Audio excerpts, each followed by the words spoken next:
காட்டுக்குள் ஒரு பயணம். ஹாய் குட்டீஸ். ஒரு அழகான பச்சை பசேல் காடு. அங்கே பன்னின்னு ஒரு கியூட்டான முயல்குட்டி இருந்துச்சாம். பன்னிக்கு ஃப்ரெண்ட்ஸ்னா ரொம்ப பிடிக்கும். அவங்கதான் சிம்பு குரங்கு மற்றும் குட்டி வாத்து டக்கி. ஒரு நாள் பன்னி அவங்க அப்பாவோட பழைய நீல கலர் காரை வெறியெடுத்தார். பன்னி சொன்னார், ஹேய் ஃப்ரெண்ட்ஸ், நாம எல்லோரும் ஒரு ஜாலியான இடத்துக்கு பிக்னிக் போகலாமா? சிம்புவும் டக்கியும் குள்ளி குதிச்சு, ஏ ஜாலி ஜாலி போகலாம்னு கத்துனாங்க. பாட்டு பாடிக்கொண்டே பயணம். எல்லோரும் அந்த குட்டி கார்ல ஏறினாங்க. கார் இப்போ வ்ரூம் வ்ரூம்னு சத்தம் போட்டுக்கிட்டே கிளம்பிடுச்சு. போற வழியெல்லாம் ஒரே பாட்டுதான்.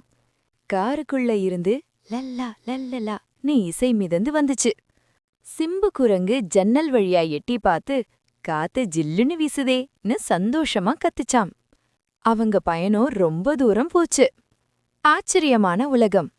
திடீர்னு அந்த கார் ஒரு மேகக்கூட்டத்துக்குள்ள நுழைஞ்சது. கண் மூடி திறக்கிறதுக்குள்ள, வாவ்! கார் நின்ன இடம் எது தெரியுமா? அதுதான் மிட்டாய் உலகம். அங்க பாருங்க, தரையெல்லாம் சாக்லேட் பிஸ்கட், மரமெல்லாம் பெரிய பெரிய லாலிபாப். தூரத்துல ஒரு அழகான ஐஸ்கிரீம் கோட்டை ஜொலிச்சுக்கிட்டே இருந்துச்சு. வானவில் கூட மிட்டாய் கலர்ல இருந்துச்சு. கதையின் முடிவு.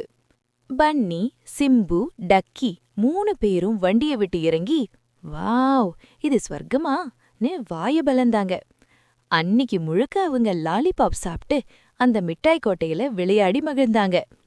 குட்டீஸ், நீங்களும் உங்க நண்பர்களோட சேர்ந்து விளையாடினா ஒவ்வொரு நாளும் இந்த மிட்டாய் உலகம் மாதிரி இனிப்பா இருக்கும்.